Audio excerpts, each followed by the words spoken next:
Okay, last time we did this, there was a delay. So inevitably, it says we're live. We're probably going to pop up like in a second on YouTube, and it's going to be like, yeah, we're actually live now. So I guess let's just banter and fill the time until it pops up. So I'm seeing us as live. No, it's up. Oh, you're seeing us as live now? Why am I so delayed? Okay. Okay, well, that's just classic. All right. Hi, everybody. Me now. Listen, that was my voice in the background. You could tell because it was. I can hear it. Waiting. Okay. Well, Jackson, my dude, my bro. How do you feel that went, huh?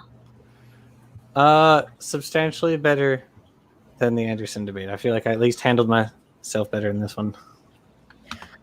I think it very much helped that you went in knowing that you were like, okay, we're going to keep this on the conversation topic, like on the debate topic. Because a few times Smokey was like, let's actually talk about abiogenesis or naturalism. And you were like, well, that's cool, but we need to schedule a debate for that specifically if we're going to talk about that.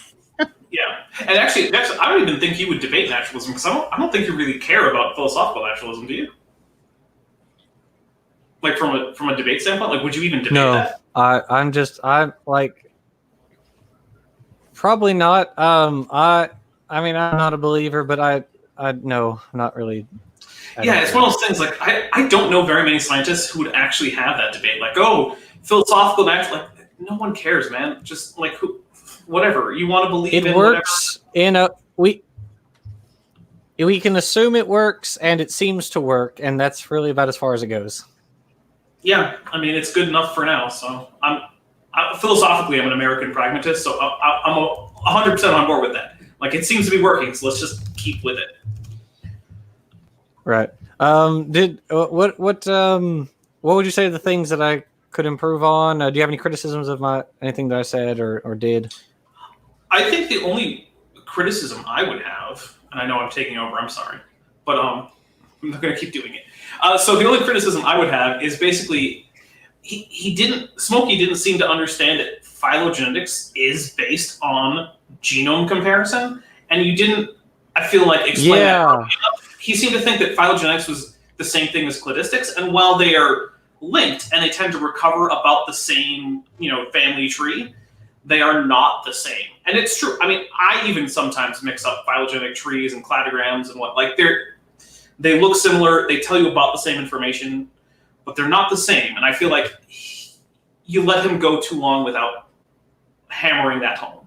We did eventually cover that. Yeah. But you're right. It at first he thought these weren't, and I was kind of like, what? I found that very surprising too. I think too you definitely made up for it when you later on, I believe this was later in the conversation though, but we mentioned this when we were waiting before we were about to go live. But you really pounced on him on the Cambrian Devonian. Because when he said that, I was like, wait, did I hear that wrong? What? He thought like, no, there's no terrestrial life in the Cambrian. And he was like, then and then it was almost like he realized it and he was like, oh no, that's what I meant the whole time. But we're on to you, Smokey. I don't know about that one.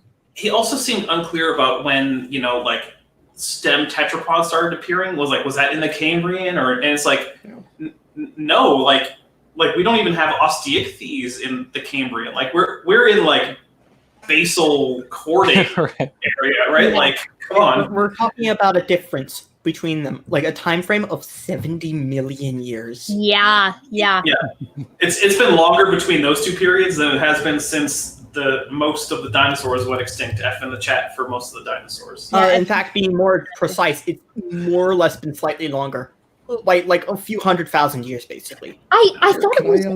Oh, go ahead. Sorry, Can I just jump in real fast because I am going to be quick, and then I'm going to go ahead, Dan, and get other people in here. So first of all, that was absolutely delightful. Fantastic job. I had so much fun watching that.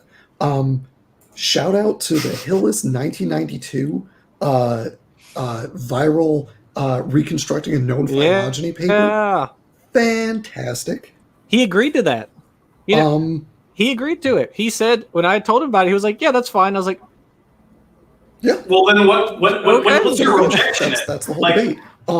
Pack 6. Yeah. Awesome. And then the ending was fantastic because we agreed. We ended the debate. And I think the way you handled the abiogenesis was perfect. Was just say like, that's not what this is about. Fine, let's assume you're right. Back on topic. Here we go. And not only that, Dan, but a quick interjection, that changed the whole tone of the debate too. Because once you were like, look, let's just agree and say, for the sake of argument, that God snaps his fingers and he starts our prokaryote way back 3.8 billion years, ago. Where are we now? How do we get to biodiversity? Where do you draw the line, and why do you draw it there? And that almost like you could see you couldn't see him, but you could hear the gears turning on that one, where he was kind of like, okay, now what? Because unlike, say, I don't know, John Maddox, Smokey is not the type of guy who's just going to throw his hands up and say, we're not discussing anything besides abiogenesis, and credit where credit is due, because I found him to be very pleasant in the debate. He was genuinely asking questions. It seemed like he wanted to know what was going on. And I found the same thing to be the case when I chatted with Smokey and very much enjoyed it. Well, yes.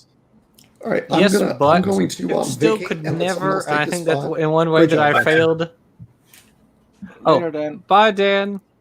Thank you again. Bye. Thanks for watching. I still think that's in one particular aspect that I failed. Someone needs to tell RJ that he can jump in now. I know. I'm telling him. I never actually figured out what he thinks is related. When I said every time, and it was the same thing with Anderson.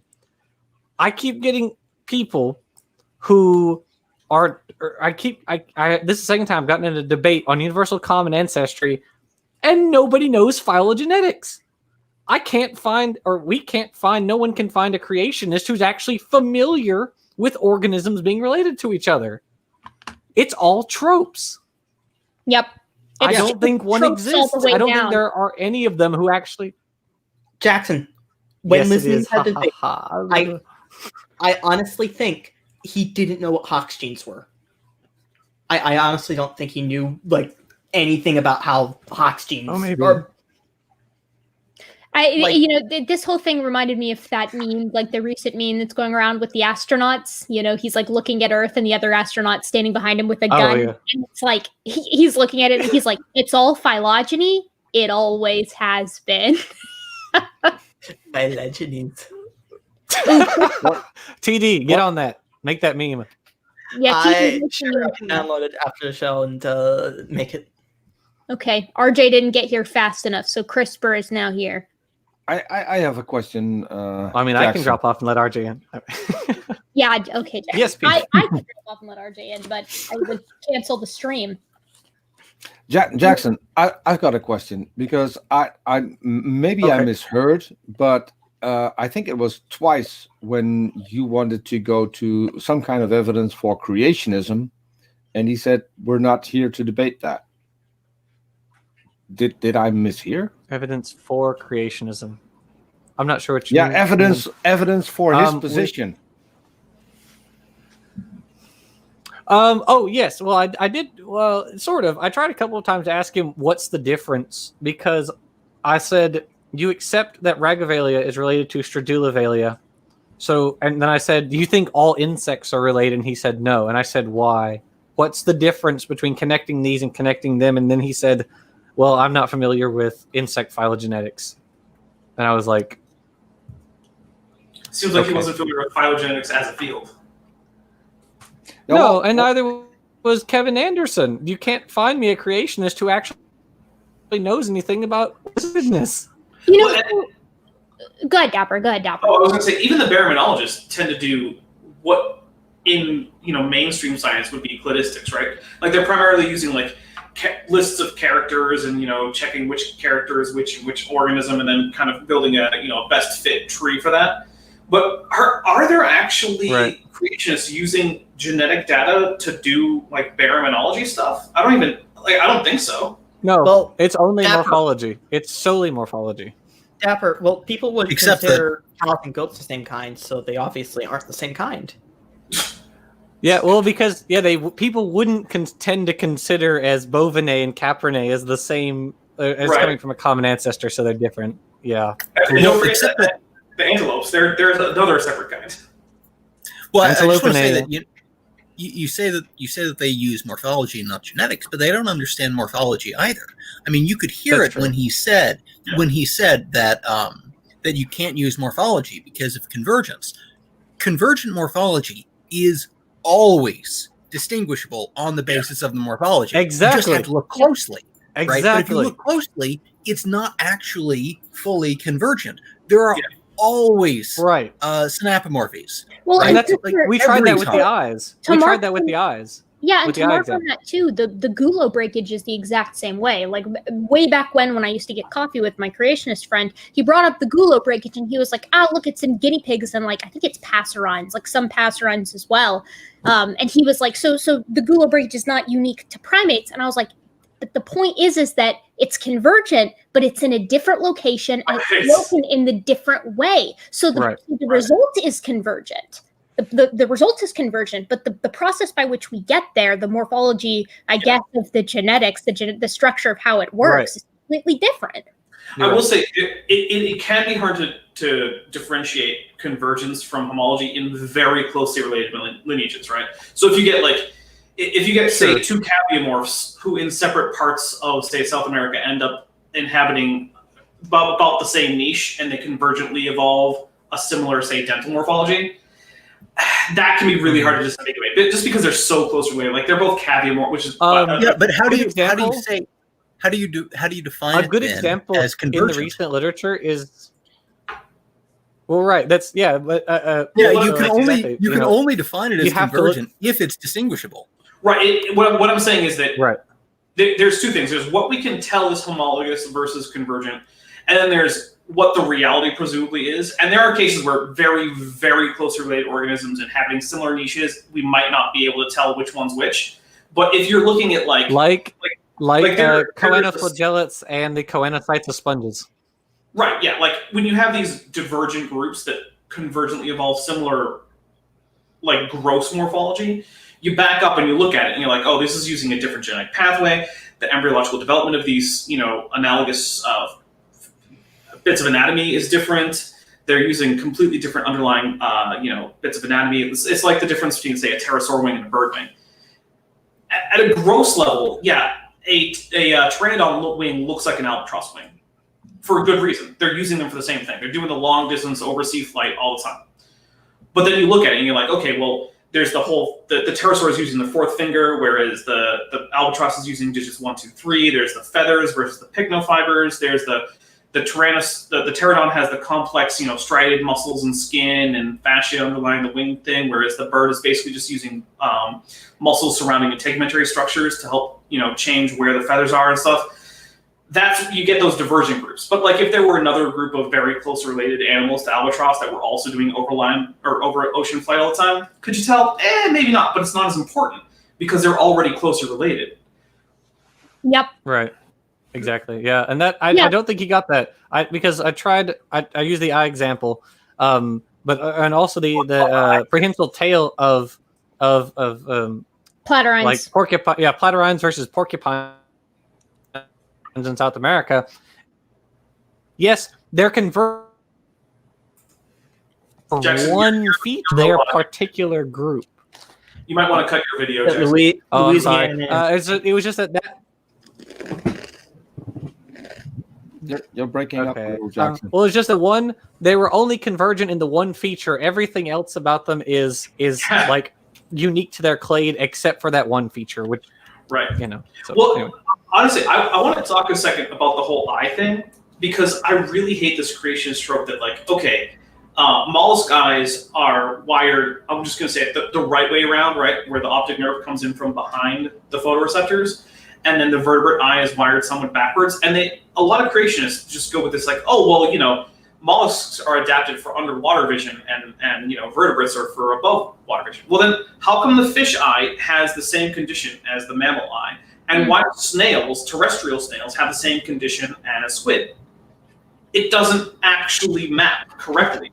If that were true, if God had just designed the sort of mollusk condition where the nerve comes from behind for water, then fish and squid and sea snails would all have that same arrangement, And on the other hand, land snails and mammals would have the sort of optic nerve coming up and over the retina. But that's not what we see. The actual condition maps to the phylogeny and the cladistics. Well, Dapper, clearly this is just how it was designed. I think I pointed that out with the fish because fish. Yeah, exactly. So yeah. And the thing is, the same thing works with snails too. Snails have the squid condition where the optic nerve comes from behind the eye or the retina. So the thing is with that, and Dan was talking about this very briefly earlier, but I think this was actually in our Twitter chat. But Smokey mentioned that he's trying to get into the science side of things, and he's like looking into it and trying to figure things out. But I think, and I don't mean this in any like rude way, but I think he's almost starting like not at the basics, right? Because not understanding like the concepts like convergence, for example, and what that is and what that means makes it really hard to have a conversation about some of the higher level stuff. Which talking about the convergence of the I think you could say that of all of them. I think you can. I think the whole brain trust starts with -10 and thinks that they're at level 100, and that's the problem. Well, I mean, because we can't get them.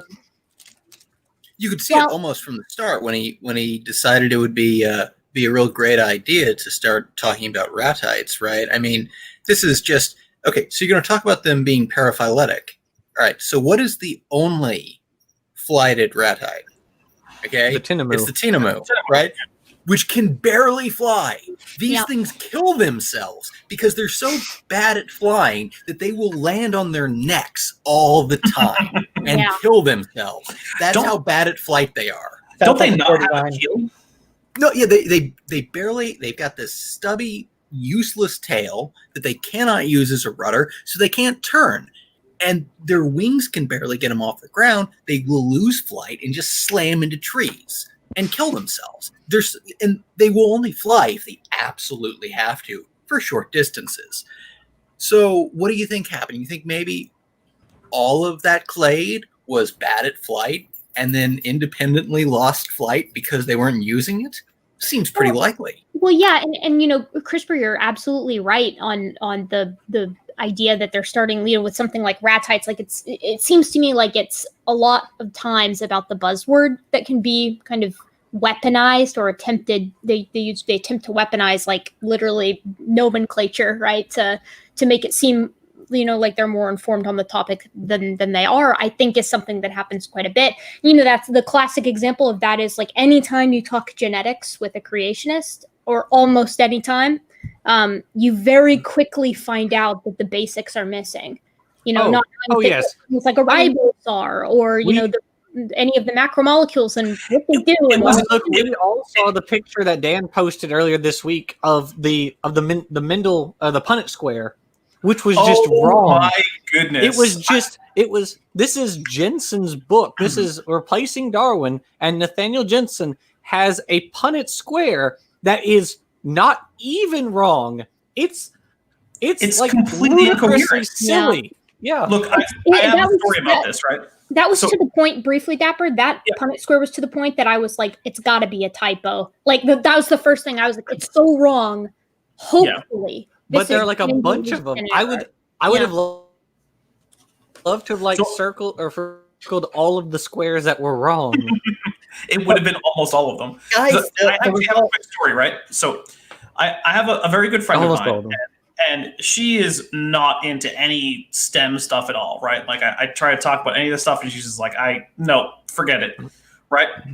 She's a business major. She's not dumb at all, but she's just not into genetics or math or any of these things, right? And I said, hey, does this look reasonable to you? And I showed her that picture of the Punnett square, and it took like a couple minutes, but she was like, wait, that's not how that works. Like this is high school genetics, right? I was like, yes, you learned this in high school, unless you went to a very literally high school genetics.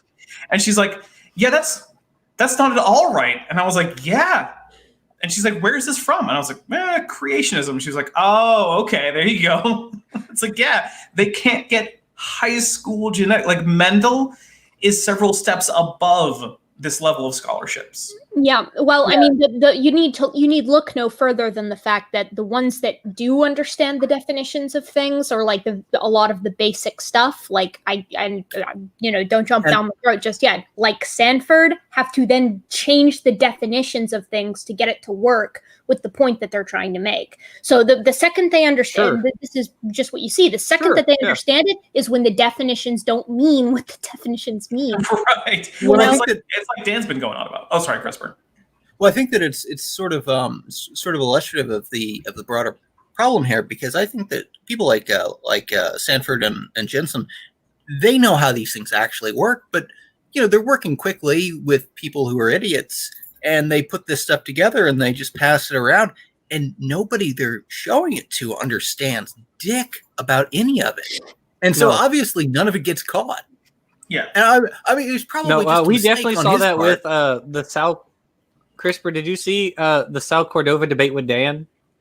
Because it was a murder. I believe so. Yeah. No, it was pretty. It was a murder. Yeah. Look, Sal, if you're watching this, I like you, man. I think you're a really nice guy, and he's very nice. I appreciate like the degree of care that you have, like for your mom and like your family. Like, you seem like a perfectly wonderful person, but man, did those debates go badly for you?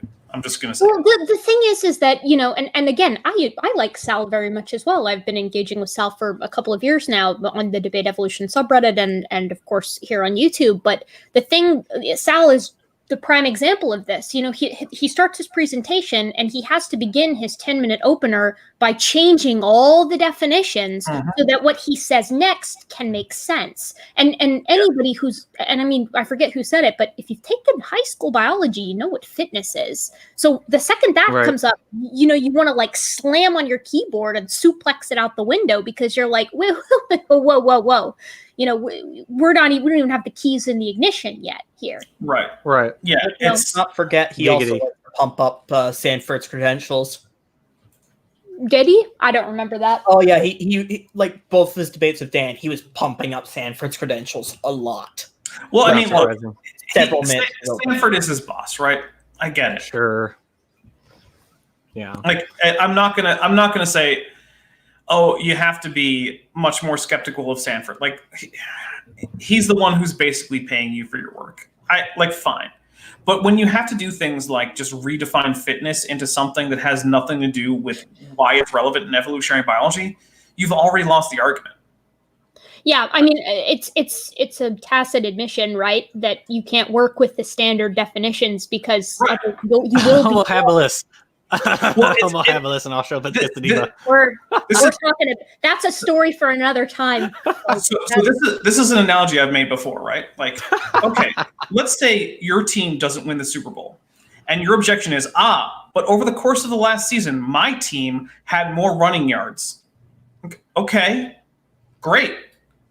Football games aren't decided by total. Football seasons aren't decided by total number of running yards. So you can have as many as you want. If you didn't score the points, it doesn't matter. You can redefine all you want. But if the question is who is the champion for this year, running yards have nothing to do with it.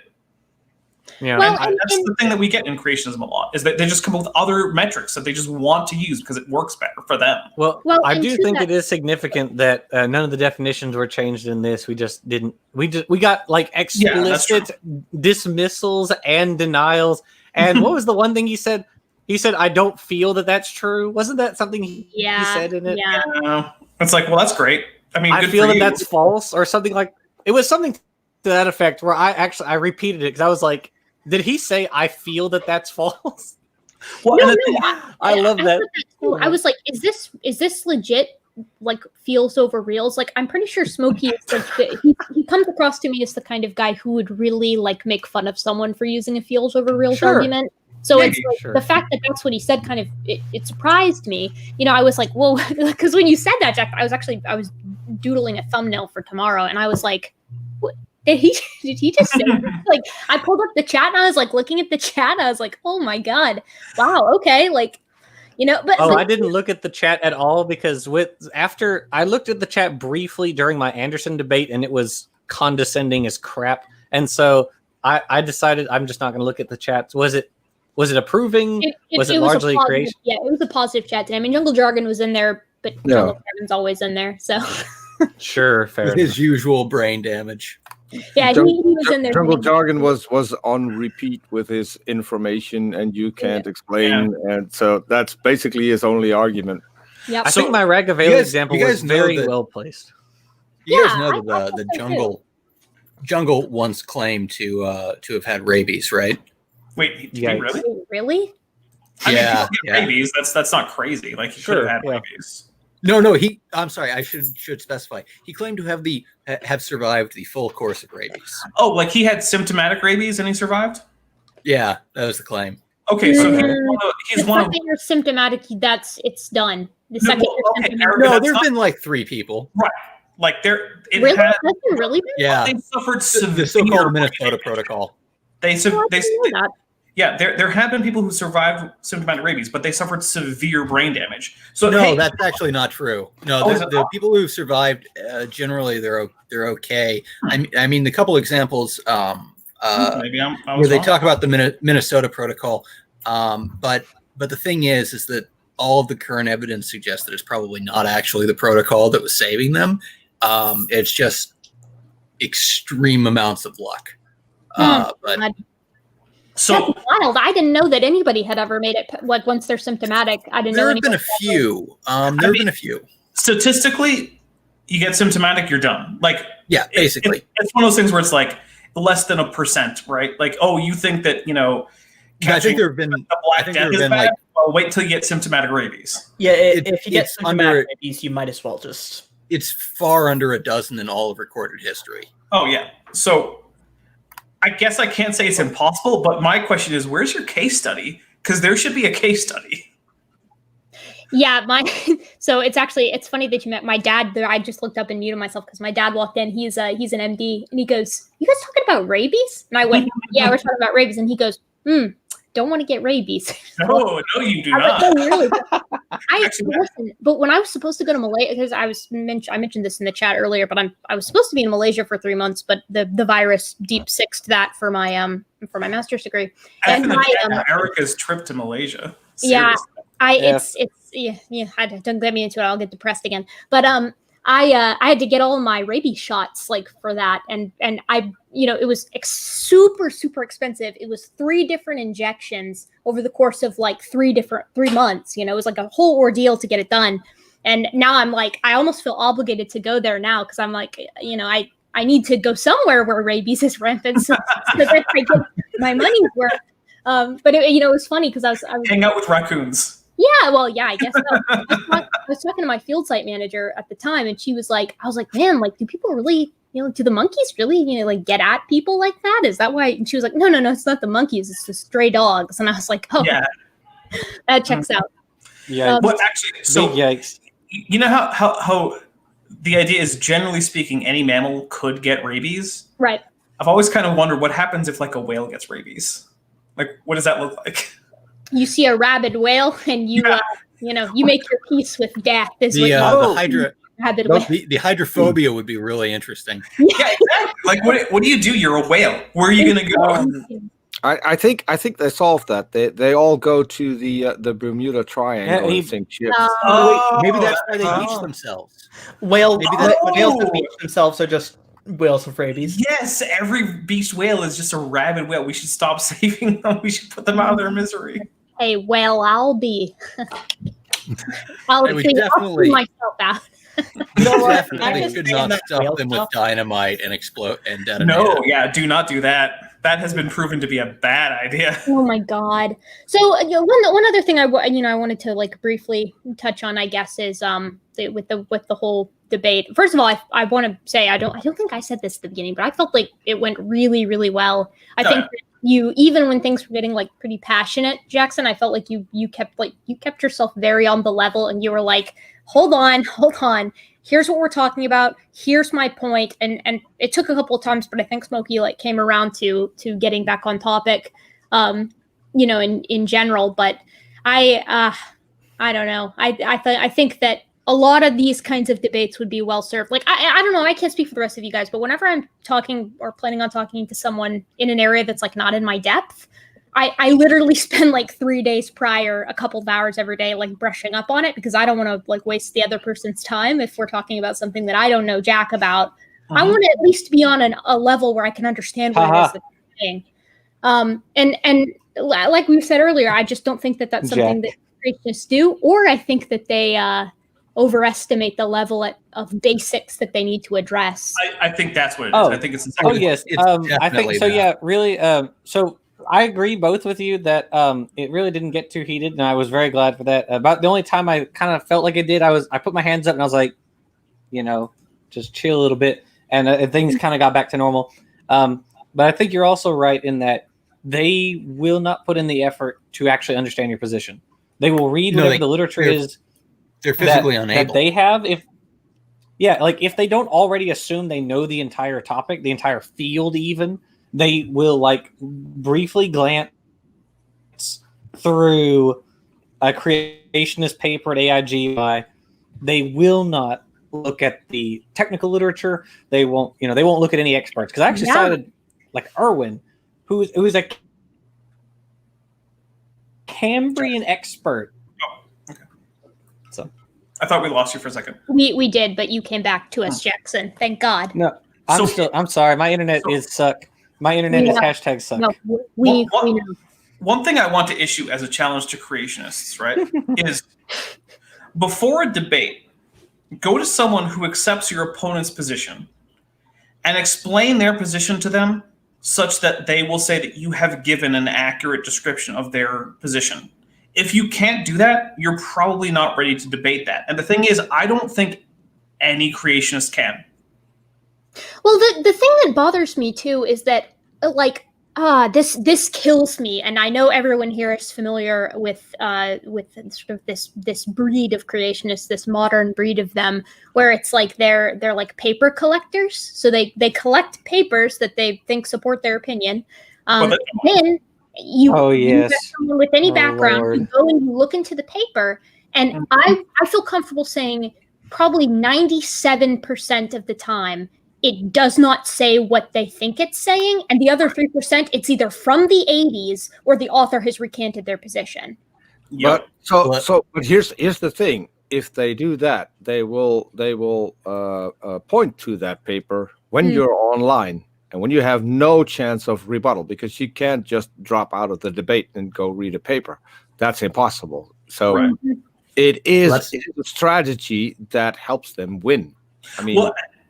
They can at least to the people that follow them pretend, here, look, I got a paper, and they didn't have an answer, as if everyone has read everything on the planet on the subject. That's just impossible. Well, that's why I was really wanting Smokey to list his source on that ratite thing. Yeah, that would have been really interesting. An excellent example of that was actually your conversation, your triple, quadruple, however many conversations it is that you had with Standing for Truth on ENCODE.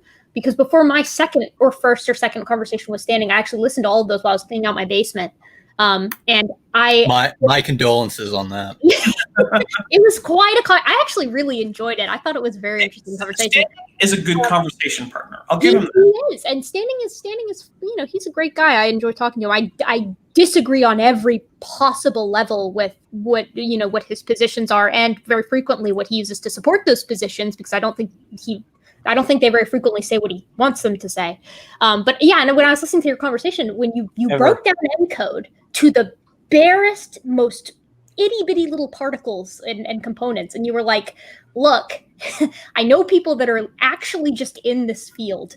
This is what they're saying. And what really hit home, that's what stuck to me, is when he was like, so who would you think would support ENCODE, like as ENCODE's definition of functionality? And you were like, I bet if I scoured basically everyone I know in the field, I'd maybe be able to find two, that actually thought it was a proper definition. Yeah. The amazing thing is that if you actually talk to the people who were part of ENCODE, they don't agree with what the primaries want to call function either, right? So this is only like a few people who are generally not agreed with in the scientific consensus. So it's just what are you going to do with that? Well, and the thing is, it's not like ENCODE isn't doing any valuable work, right? Oh, God, yeah, of course they're doing good. Yeah, their work is excellent. Their definition, though, was just so Right. Like, every once in a while, you run into that in a field where you're like, I don't know that was the proper way of explaining. Right. Like grab the data. Like take the data sets, right? The data sets from ENCODE. I don't think that there's a lot of people who are going to disagree with the data sets, the raw data. It's just that the conclusions that the primary authors from ENCODE are making are just like, no, not necessarily. And that's one of the things that people forget about papers is that there's a difference between the authorial interpretation of the data and the raw data. Yeah, absolutely. The raw data is rarely just wrong, but the interpretation may be completely off the left field. Yeah. Well, So I have go ahead, sorry. Well, I was just going to say that I've got to.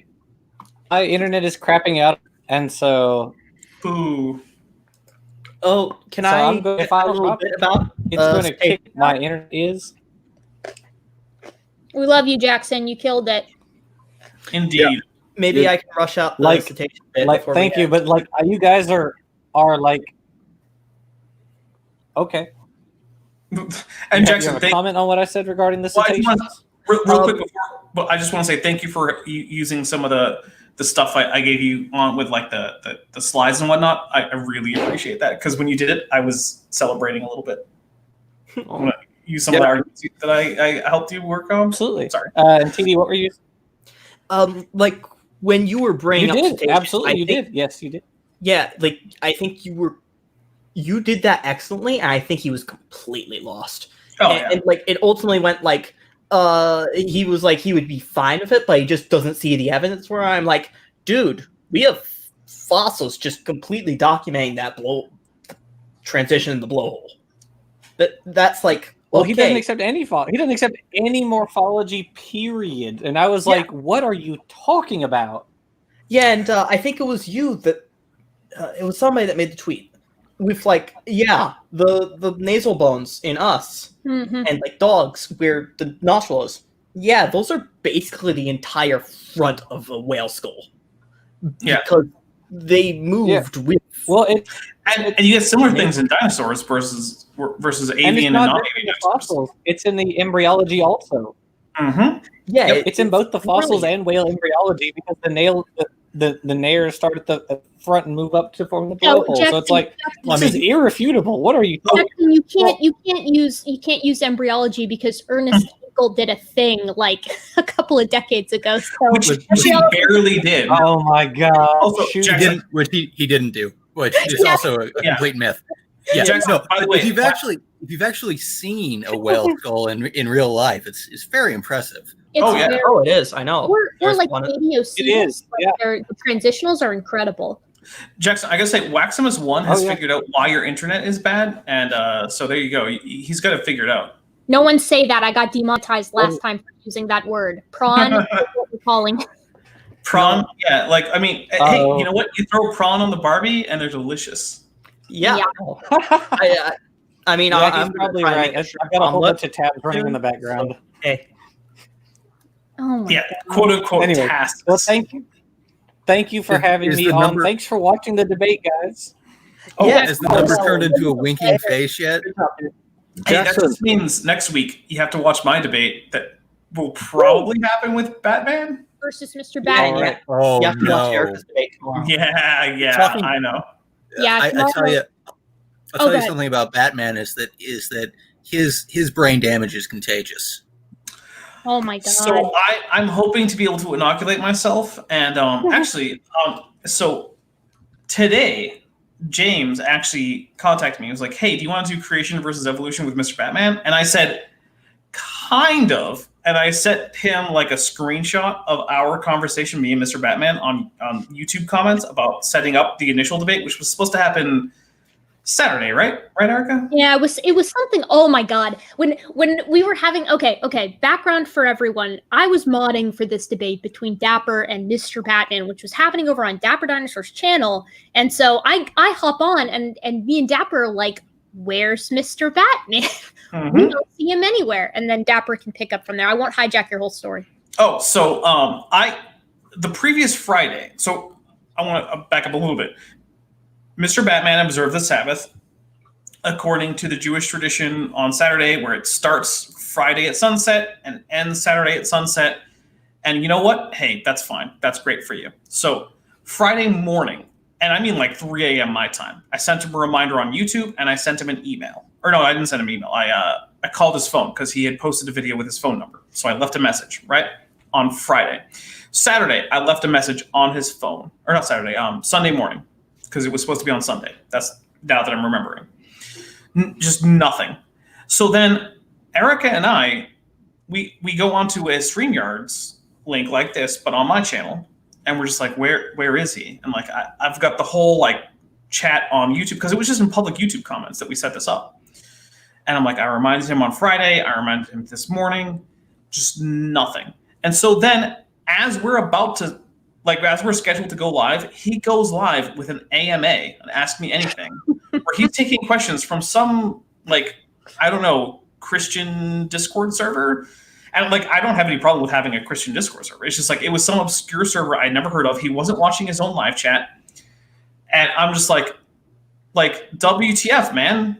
Like, you agreed to this. I have proof that you agreed to this debate with this topic.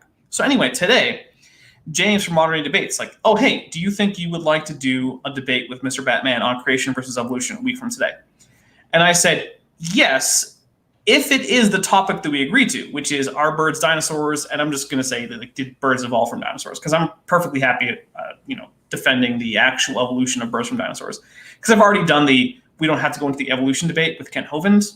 But oh God.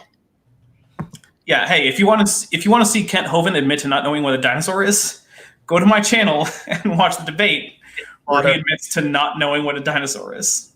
Oh, Arch is here. He's muted though. But so yeah, if you guys are interested, a week from today, I think it'll be the same moderator, but Erica, assuming you're still up for it, you're going to be a guest mod too, so you're going to be a co-moderator. I love guest modding on Modern Day Debate. It's very enjoyable to me. Mostly I just like to read the questions because I think it's fun. So it should be a good time. I think with Mr. Batman, we might actually have to have some actual moderation because he likes to go super off topic. I've seen him debate before. That's my concern as well. Sounds fun. Yeah, tomorrow, for those of you out there as well, while we are publicizing everyone's upcoming deals, I think Dan is talking. Who's Dan talking to? Dan's talking to someone coming up, isn't he? Oh, is he? I'm not even sure anymore. He's going to try and get something. He's trying to get something scheduled with SFG. Yeah, but is it with SFG himself? Yeah. Okay. But and that's then, not tomorrow, no, it's Sunday, not. I think. No, tomorrow I'm talking to Foz or Fuzz Rana. Oh yeah. Yeah, that should be an enjoyable conversation, honestly. Yeah, he seems like a sweet guy. So.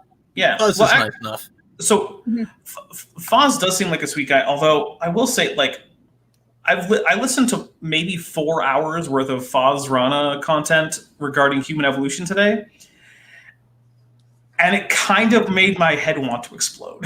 It's a lot, folks. It's going to be an interesting conversation. He's got this weird position for everyone out there who just happens to be curious about the positions of Dr. Rana. His position is that the only true humans, as in like created in the image of God, are anatomically modern Homo sapiens from like 130,000 years ago to present. So yes, that does, in case you're thinking, wait, does that include Neanderthals and Erectus and like all of our Heidelbergensis, Habilis, basically any member of genus Homo, including archaic sapiens? The answer is yes. He does exclude them, which it's like, huh? I don't know how it works per se. But then he has a weird. Ross was restricting it basically to the 6,000 year frame. Oh, Rana. So he does work for Hugh Ross, but he seems to be pretty consistently going back over 100,000 years. But the weird thing is he's not a young Earth creationist though. No. Well, neither is Hugh Ross. Hugh Ross is older. Right. Yeah, they're both old Earth. And and honestly, I don't think that they're really. They're not really special, quote unquote, special creation, excepting that for like the human origins or something like on that level, right? So it's none of the real like obscene levels of craziness. Ross was thinking in terms of a literal ribectomy. Yeah, so it's which a by the weird way, sort of I'm thing. sorry, I got to do this because the rib was mentioned. The rib, I cannot prove this by anyone, but almost certainly a euphemism, and again, almost certainly in the context that I can't prove it, almost certainly a reference to a baculum. Continue. Yeah.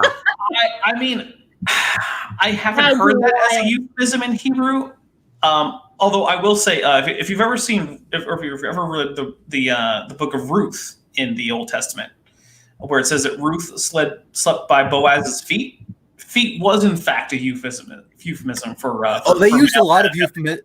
They Is used a that lot where of like the euphemistic Baby Ruth candy bar comes from? So the book of Ruth involves. So there's this family that leaves what's then Israel during a famine to try and find a place where crops will grow, and they find one, but this woman, her husband dies and all of her sons die, and she's left with 2 daughters-in-law, one of whom abandons her, but the other one's like, no, you're my favorite person ever. I'll go back to Israel with you, and your God is going to be my God, and your people is going to be my God, or my people, or whatever, right? And then she finds one of this woman's like distant cousins, and there's a tradition about the next of kin of your husband who's died is going to marry you to help you, support you and whatnot. So she finds this guy, and for a while she's just gleaning the fallings from his field to not starve. But then eventually her mother-in-law is like, no, he'll totally marry you. Trust me. So in the Bible it says that she spent several nights sleeping at his feet, but that is in fact a Hebrew euphemism. So exactly what she was doing there might be a little bit up to interpretation. Let's just say before he actually. So this is like Bible porn, right? Oh, that's dang it! Oh, that's you ruined it. Oh, RJ, you just demonetized this entire video. I mean, RJ, weren't you around when Jackson had a conversation with a creationist and we started quoting from Songs of Solomon? Well, Song of Solomon is weird. Yeah. It's like, oh, your breasts are fawns, and it's like, what's the actual image there? Like a lot of pomegranates in there. Well, hey, you know what? I like pomegranates. Let's just say that fellatio and cunnilingus are both mentioned in Songs of Solomon. Well, Erica, if you didn't think that it was gone with RJ, no, we're too far gone now. Everyone gets unlimited. Well, I mean, we've blown the top on this one. I thought the reference. I tried to put in as many questions as I could, and most of them got asked. But the one that didn't get asked tonight with Jackson and Smokey had to do with for him to describe what a bloody early whale looked like, because I don't think he really had any idea of that. Yeah, I think he was completely. And also, it would have been fun to have had a clarification on Neanderthals. I don't know why he is digging in on that, because it's another chronology matter. I mean, Neanderthals predate humans by about 300,000 years, so they can't have come from us right chronologically. And then the rest of it really makes it an awkward argument to think that we developed from Neanderthals. So there we are, alternative that makes sense. It's a common ancestor back, what, Heidelbergensis, or which one of those? You realize you're talking about somebody. You're talking about. Oh, so that's one of the things that actually confused me, was that it seemed like Smokey thought that the only 2 options are either Homo sapiens is nested within Homo neanderthalensis, or the reverse, like Homo neanderthalensis is nested inside Homo sapiens. Like they could be sister lineages. That's an option, right? Like lions don't have to be nested inside of tigers, and tigers don't have to be nested inside of lions. They can be separate groups that have a common ancestor, which isn't either. But that didn't seem to be like an option in his mind. But that's the whole snag for him. Look at the problem he was having with octopuses and the genetic data. I mean, it clearly nests in a certain spot in the phylogeny, and he's immediately leaping back to the Cambrian. So the weird thing about creationists too, that I feel very comfortable making this as a generalization, is that they genuinely don't seem to have a concept of like species divergence time versus speciation time. Yeah. Which in because I mean that's the whole deal with like my anthropology professor always called it the Middle Earth hypothesis. But like the fact that there were indeed multiple hominins living at the same time at pretty much any given point during the past 7 to 12 million years. I can be smug and annoying and confirm that. No anti-evolutionist has ever clarified in their own head what the hell they think is going on with speciation. I don't counterexample. Well, actually, I think it's a really important thing because divergence time, right, is the time at which point the two like genetic pools stopped significantly transferring genetic material, right? Speciation time is different. So, for instance, like let's say we have two. We'll use canids because people like canids because doggos are awesome, right? We all love canids. Right. So let's say you take a look at the divergence time between Canis lupus arctos and Canis latrans, the coyote, which, by the way, Kent Hovind, Canis coyote is not a thing. It's Canis latrans. Fix yourself on that.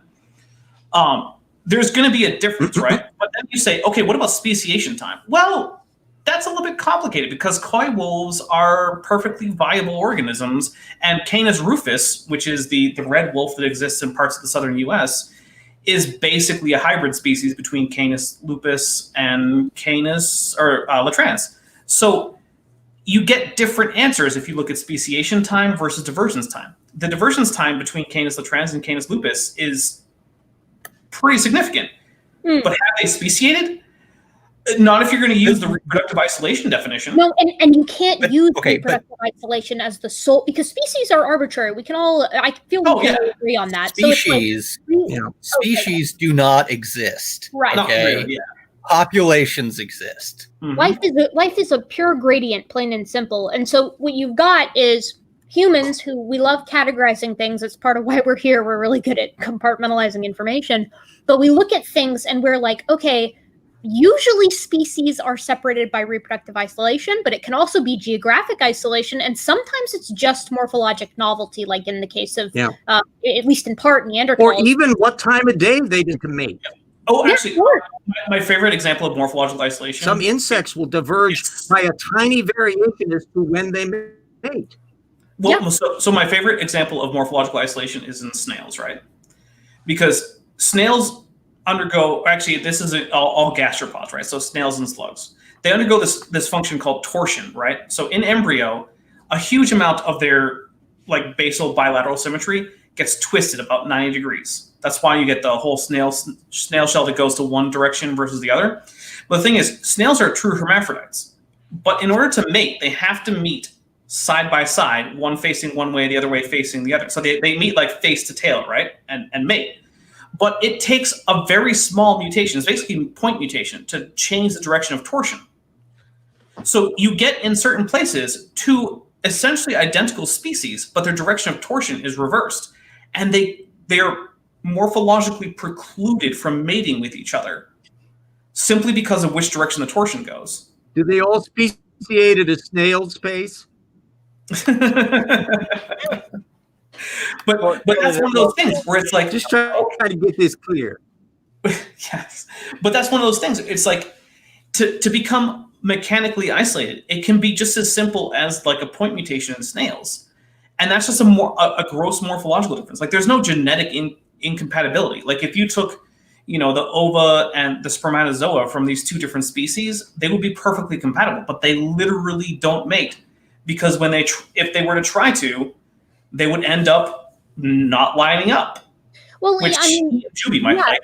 It can be, like RJ was saying, it can be as simple as time of day. It can be as complex as like I'm very, very confident, almost certain that I can find a paper that covers the compatibility of all the genera of Papio, so all of our baboons. We know a great majority of them can interbreed, at least in the north of Africa. But I would even wager that you could take the northern baboon and cross it with differential direction. In fruit flies, where the female of one subset will interbreed with the males of the other, but not vice versa. So that the thing can shut down zygotic isolation one direction, but not in the other. And so there's a bunch of different variables going on there. I was intrigued that whenever Smokey tried to get to his generic position, he abandoned all specific examples. When he was talking about irreducible complexity and information, he doesn't bring up a specific case. He just is completely vague because he doesn't have any really clear understanding of the data. Well, wait, who here has seen the paper about the crossbreeding of the paddlefish and the sturgeon? Oh, that's so cool. Yeah, Right. So this is something that got described as the fish equivalent to a liger, but it would actually be the fish equivalent to a tiger breeding with a hyena. Oh, that is so That's cool. how far apart they Yeah, are. because it even surprised Jerry Coyne. Yeah, I would believe that. I mean, sturgeons and paddlefish are, yeah, I mean, and as someone who pretty much knows nothing about fish, you sure would look at the two species. You'd look at their typical geographic location, their morphology, and I would imagine their genetics as well, and you would kind of be like, maybe, but fish are weird. They kind of do things that, I mean, my world is mammals, and Well, they specifically change sex, some of them, so they're yeah, pesky. it's just some light like sex changing on a whim. It's fine. I mean, I would imagine that would be. I'm trying to think of like an equivalent. You use like a tiger and or a lion and a hyena. I mean, when you put it in mammal terms, it's just absolutely bonkers to think of these two crossing and successfully hybridizing. I haven't read the paper myself. How would you put that in ape terms? I mean, that's what I was trying to think. And if you're talking hyena and lion, I really think you're actually looking at like a strepsirrhine and a haplorhine. Like you would be almost looking at the difference between like a ring-tailed lemur, so like lemur cata, and like. Yeah, well, I think the range between the two was something like 80 or 100 million years. It's been a long divergence between the two. Exactly. You do divergence time, and it's less like a cat and a hyena, and it's more like a cat and a koala. Yeah, which is insane. Yeah, that's so cool. Yeah, like we're talking a divergence time before most When a distantly related fish loves another distantly related fish very much. You get demonetized. We're already and creationists can't deal with this because you're basically such a big, vague kind. It's like, okay, how do you stop anything else from being in this kind? Well, and we've said this before, but creationists would have a lot less of a problem if they could square like the fact that humans are, genetically and morphologically pretty much out of everything besides like the behavior, what it is that we do, we're souped up like bipedal chimps, essentially. Like we're hominoids. And the question I've been asking a lot. How come that if God has his favorite species, why did he make them out of ape parts? Well, if we're all made in the image of God, that gives you a whole new impression. Why is God an ape? Like? Well, and I think many. It's Dr. Zaius. When Dr. Zaius, yeah, when I was a pretty hardcore like theistic evolutionist, the way I squared it is, and the works of like John Walton and kind of the like, is that it's the Imago Dei is more of a it's like a symbolistic thing, right? It's like a spiritual thing rather than a physical thing, because again the problem is standardization, creating the. I need to interrupt. Standing's in the chat and he has a question. I'm going to read it out. I am slightly baffled by the hyena. Is it closer to cats or dogs genetically and morphologically? Cats, I believe. Cats. Much closer to cats. So the resemblance that you see between hyenas and dogs is very convergent. If you look into things like their ear structure, the structure of the various glands that are important to carnivorans, their genetics, the fact that the females have a pseudopenis. Yeah, the craniofacial features, the dominant much. Yeah, prepare for more demonetization. Yeah, well, we're already there. Oh, I'm sorry, that's not actually convergent. I just wanted to make sure it was mentioned. So here's one thing: is that the hyena pseudopenis is actually not common to hyenas overall. It's the spotted hyena that has the pseudopenis, which is basically a clitoris through which they both mate and give birth.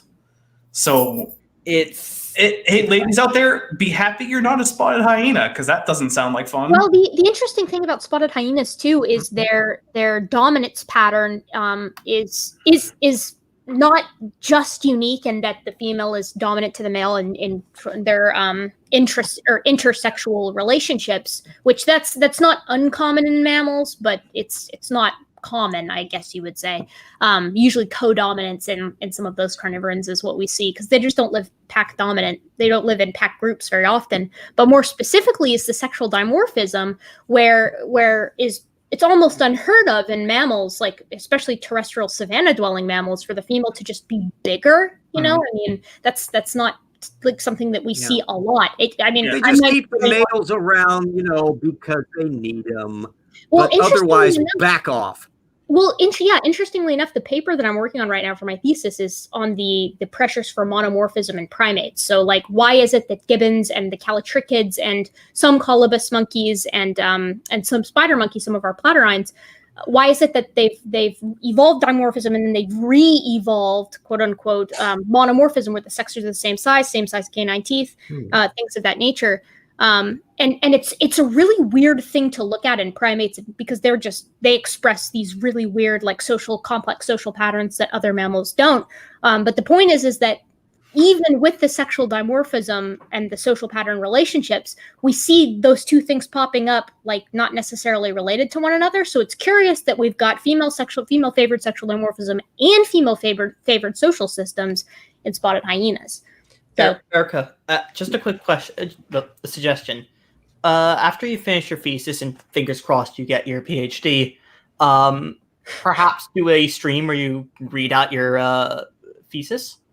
I would love to do that. Cool. I'm about I guess right now I'm like waist deep in it. And then the illustrated version will be the X-rated one. Well, yeah, I mean, I wonder if talking about sexual dimorphism gets you demonetized. I guess we're gonna find. Well, we can't find out on this stream, because if it's anything, it was RJ just coming in blazing talking about porn. So. Well, look, you can find naked yoga. I know. I'm sorry. Okay, RJ. Can't take it anywhere. By the way, what page was that chart goof on in Jensen? I'd love to know, because I got the book. I don't have it. You have to ask Dan. Yeah, ask Dan. Actually, I'll be honest. I'll have to get the page, because I want to have a post-it where that is, so that I don't avoid mentioning it when I get down to that section. I want to point out, since Standing is here, Standing, you need to get someone besides Faithful, Honest, True to edit, just in general, because from an English class perspective, some of your writing leaves something to be desired in a milestone. That wasn't. Okay, so I want to say something. I was downright giddy seeing that he had 3 pages of sources. So I want to say real quick to Desildrace, it's not so much that I don't care about methodological versus philosophical naturalism. I just don't think it really matters if philosophical naturalism is true or not to any debate about science. Like, if there actually is a God out there, it doesn't actually change whether or not, say, common descent is true, or whether or not there's a naturalistic explanation for abiogenesis, right? In my personal life, do I care about that question? Yes. But if I'm debating, is common ancestry true, or are birds dinosaurs, or are humans apes? It doesn't matter. Like, you could answer anything. Unless God exists and is a dick. Well, I guess, like, if God's like Loki, basically, and he just arranges everything to look like it's not as it is. Right, exactly so. Right. I mean, you can't rule that out. Explain Therapsids. But here's the thing, right? Like, let's say God is Loki, right? And he has arranged literally everything such that it looks like it's old and has common descent and whatnot, such that our predictive powers from common descent and the ancient age of the earth all work out perfectly. What's the difference between existing in that universe and the existing in a universe that actually is old and actually does have common descent? I would argue there isn't any observable difference. So we might as well just go with Occam's razor and say that God just isn't Loki, probably. And even if he is, it doesn't matter, because we should still go with the explanation that makes predictive conclusions. Yeah, it's the same thing. If we live in the Matrix universe, you still can't walk out a window. Right, yeah, you're still going to fall to your death. Like, who cares? Well, I mean, unless you know it, in which case you can jump really far. Well, we'll ignore the possibility of you being the one just for now. But no, I mean they could all do that. They could all jump really far. Okay, I don't want to get into the deep dive onto the Matrix lore, but the thing is, like, there are a number of things that you could say are philosophically bare possibilities about, like God being a trickster or whatever. But when it comes to the act of the science, it doesn't really matter. What actually matters is, can we make predictions with this idea? If the answer is yes, then just treat it as true until you find a reason why you can't. And sure, there are always philosophical options that make it not true. Basically, there being a trickster god. Like, okay, fine. I can't rule it out. It doesn't matter if there's a trickster god. If there's a trickster god and he makes everything look like X is true when really Y is true in some ultimate sense, I don't care. I'm going to go with X anyway, because it's what lets me operate better in the world. Because like I said at the very beginning of the stream, when it comes to philosophy, I'm an American pragmatist. I make philosophical conclusions based on, in the absence of conclusive evidence, this allows me to function better in the world. So I just go with it. Can I say 100% it's true? No. But it works well enough that until it stops working well enough, I just go with it. And one of the things is that they're not being a trickster. Supposedly said to the Pope, I have no need of that hypothesis, the God thing. Well, the thing is, like, I'm not going to get into whether or not I think there's a reasonable argument for a God hypothesis in some ultimate sense as like a prime mover or whatever. Like, I think there are actually better and worse arguments for the bare existence of a divine entity. But the thing is, I never talk about those things in terms of science, right? Like, the Big Bang, I don't care whether or not there's a prime mover. The abiogenesis, whatever. I don't actually have a strong position on it because I haven't read up on it. And as far as I know, there's currently not a theory on it. Common descent, I don't care if, a god created the Luca or not or whatever. Common descent is still easily demonstrable. So there's no topic that I feel like I want to talk about where my personal position on the existence or non-existence of some divine entity or whatever really comes up.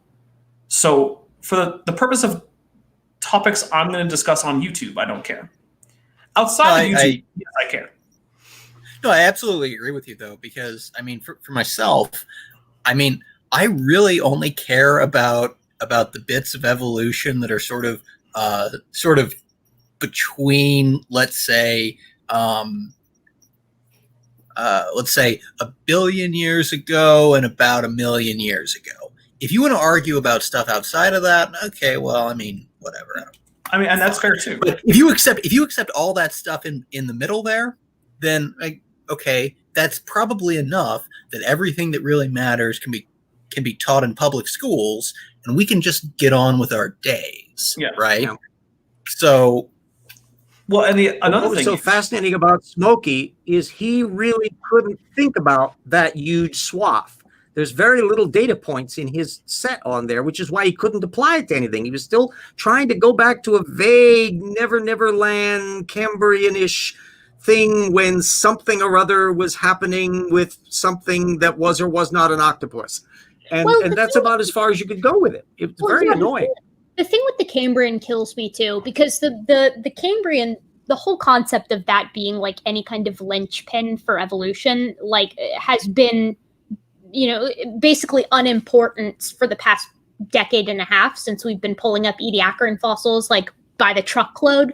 And even still, remember, we got 70 animal phyla on land, according to him. That killed me. But at the very least, we're seeing like organisms in the Ediacaran that are not. I mean, they're obviously not quote unquote impressive compared to what was to come in the Cambrian, but compared to what was there in the Tonian and previous. Wow. Like, we've got big multicellular things crawling around on the bottom, eating up gross substrate and just living their lives, and stuff making burrows. Yeah, they're and stuff boring into Cloudina. Yeah, we've got a whole extra system that we just keep it just a glimpse of. Well, that's one of the things that annoys me is like, okay, look, I know there's some creationists in the chat, but it seems like creationists largely just say, oh, hey, the Ediacaran biota doesn't matter, didn't exist. Like, there's a phylum from the Ediacaran that went extinct, as far as we can tell, by the Cambrian. Like we have a Before- pre-Cambrian it was biota before that even. well, I mean that's why I said bi, right? It was extinct before the Ediacaran even ended. Right, but Like if I that- say it was extinct by last Oh, Tuesday, that and means any time Claudina in the past actually goes all the before way last down. Tuesday. And I think so it's Claudina like, goes way down in there. There's some overlap involved. it's one of those things where it's like stop ignoring these organisms, right? Like it's not true that there are no predecessors to Cambrian organisms, right? We have at least morphologically potentially basal forms to what we get for much of the Cambrian. Don't ignore that. Annelids. Right. We even have things that might be like stem arthropods, if I can use the term, in the Ediacaran. Yeah, I mean, it Well, depends. and even in the Duchanteau things, they're still unclear as to whether some of the embryos, because you can only get the thing up to like half a millimeter and it won't phosphatize. But the amount of cell cleavage that they can see, some of them may be basal arthropods in there. We can't, if they had just had a little bit bigger embryo, we could settle it. But there's lots of stuff going on there. And I know from my own research that all anti-evolutionists basically parse that thing down to practically nothing. And that means when people come along like Smokey, feeding off of all that they've seen and reasons to believe, or where else we're not entirely sure, they're getting a parsed down picture of things. Oh, absolutely. I mean, they've got this idea of the Cambrian explosion being like what it was presented as in like Darwin's black box, right? Where all of these, oh wow, look at all these body plans here, new, you have a body plan, you have a body plan, everyone gets a new body plan. When the fact of the matter is the direction we're moving with first life, first eukaryotes, and first complex life is moving backwards, not forwards. We keep finding them older in places where we previously didn't find them, and we keep finding them in, shocker, a chain of more basal to more derived. And now what we should be saying is find me a rabbit in the Tonian instead of the move it back far enough. I want to make a prediction regarding creationism and the Ediacaran. I predict as more and more fossils from the Ediacaran come about and the picture becomes more and more clear, the creationists are going to move the goalpost to the Ediacaran and say the Ediacaran biota appear suddenly. It's an easily maneuvered position. That's what they've been doing. Yeah. I think that's going to be likely within 20 years. That's origins or bust. If stuff have your gold on wheels. RJ, if I may. Jim, if I may. Bonus points. If we start getting fossils, find a fossil site from the early Cambrian where we have nothing, and we get stem arthropods and such from there, because that basically fills in one of the major gaps in that early fossil record. Yeah, it would be really, really cool. I mean, I don't know. The thing with me and like discussing some of these more pressing origin of X, origin of Y, be it multicellularity, although I think that one paper from early last year was incredible on the predation and multicellularity. But a lot of this stuff, I'm kind of like, I find a lot of the abiogenesis research right now quite compelling. And I think that it's only going to get more compelling if track records are anything to go off of, just as we learn and try new things and figure out more about the conditions of prebiotic Earth. And I'm very much going to be all this to say essentially that I'm very much looking forward to seeing where the goalposts end up when we inevitably produce life in a lab. Where are those goalposts going to be at that point? Look how clever God was to have designed a self-replicating system like that. Yeah, they'll just say that just takes, by making it a lab that was designed by humans, it just proves that it takes human intelligence in general. But also, there's an interesting question. The Quiet Gorilla asks about what about mDNA, which I take to mean mtDNA, and I think that's actually an interesting. So I think there's actually an interesting thing that I heard recently, and this was actually regarding Fazrana, whom you're going to be talking to soon, right, Erica? Yes. So Fazrana, in a video I watched of his recently, said that the papers regarding mitochondrial Eve and Y chromosome Adam were shocking. It was shocking to the evolutionary biology community that there would be such a thing as Y chromosome Adam and mitochondrial Eve. No. But the problem is, it's a mathematical certainty that any population must have a common ancestor for any non-recombinant DNA. Now, I was going to say that any population must have a Y chromosome Adam and whatever, but okay, there are Z or WV, organisms. There are organisms that don't use chromosomal determination for sex determination, whatever. But let's just say we stick to mammals, right? Every mammal population must have a Y chromosome Adam and a mitochondrial Eve. Yep. It is a mathematical certainty that they existed at some point. It's not a shock. It's not a surprise. It's not something that wasn't predicted. It's not even really a prediction. It's just that's how math works.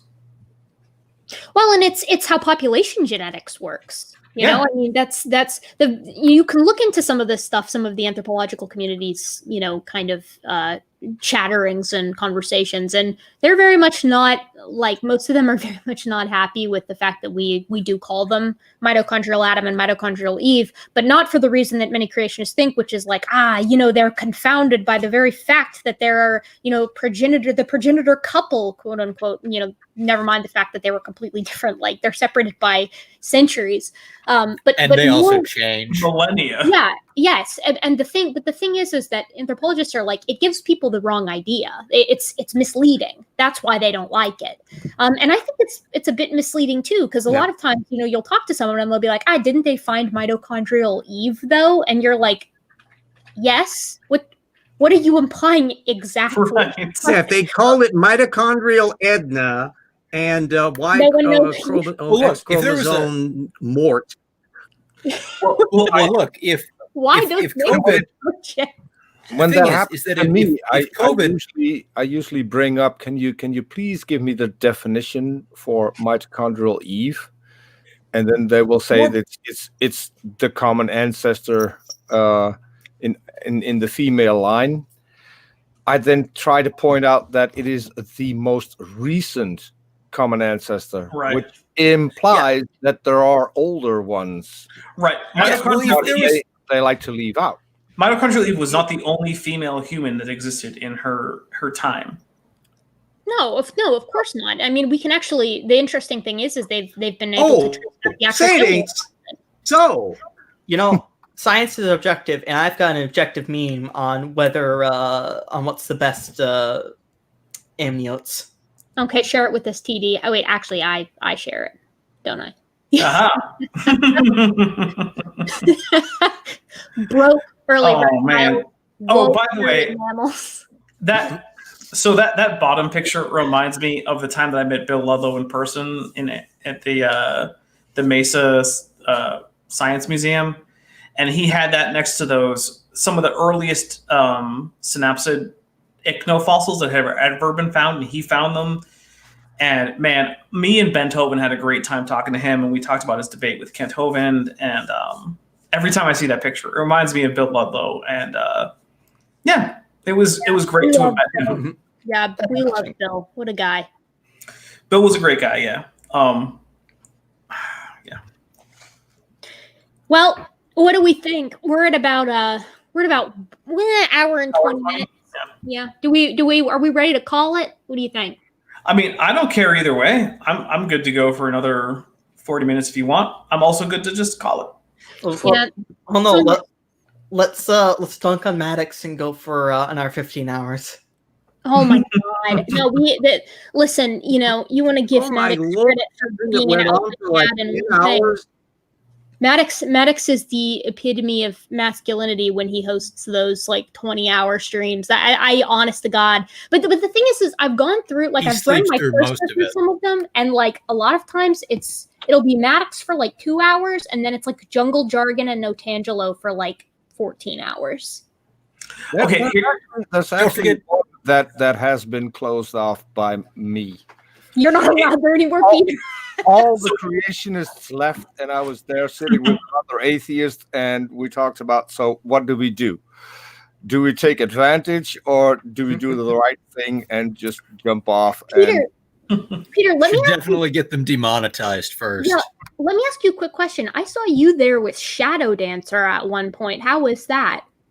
Okay, so she's going to come on our channel for a chat. Awesome. That should be interesting. Yeah, that would be an interesting thing. I'm still not sure where she's at because when she was on Modern Day Debate, when I saw her the first time, she wasn't particularly your average Christian. No, it doesn't seem so. She's got a lot of ancient alien stuff going on. Yes, She does have some ancient alien stuff going on. Yeah, so I was really curious, and I sent her an email, and it took her I think a couple of months before she figured out she got an email, and she's going to come on our channel. So I'm really curious because that's where we don't focus on a specific topic, but more on what do you believe and why do you believe it. Right. So I'm hoping, and she was someone that you can actually have a decent conversation with. So not no insults. Yeah. Talking. That's the part that I like. So yeah, when everything I've seen her in, she seems very cordial and like enjoyable to talk to. I know she had a falling out with Smokey and them, so I don't think she'll probably be back on those guys' channels. So I'm very interested to see her thoughts, because I actually sat through when I was supposed to have a conversation with Shadow Dancer. We're going to talk about ancient civilizations, and the only ancient civilization I know anything about is Egypt, and that's because I took it for like my civilization, my obligate civilization thing that I had to do for my nth minor. So I took Egyptology, and I found it very enjoyable. But the thing is that her take on history for someone who studies so much of it is very strange to me. I kind of wanted to pick her brain on it, so I'm very interested to see you do that and see what she thinks and why she thinks it. Actually, this is something I'm going to say to everyone here.